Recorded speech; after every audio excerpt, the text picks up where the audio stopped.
আপনারা যে ঝাড়ু দিয়ে ঘর ঝাড়ু দেন, সেই ঝাড়ু বান্দরবান থেকে উৎপাদন হয়। আমরা এখানে এসে সেটা দেখতে পারলাম। আপনারা এখন দেখুন সবাই, তাই তো?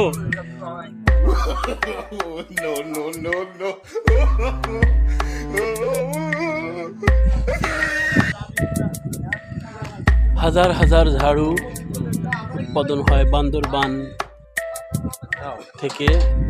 এগুলো আমরা প্রতি পিস 80 বা 100 টাকা বা 60 টাকা দিয়ে কিনে নেই। সেগুলো এই যে বান্দরবান কত সুন্দরভাবে তৈরি করেছে, আপনারা সেগুলো দেখতে থাকুন, সাথেই থাকুন, উপভোগ করুন বান্দরবান এলাকা।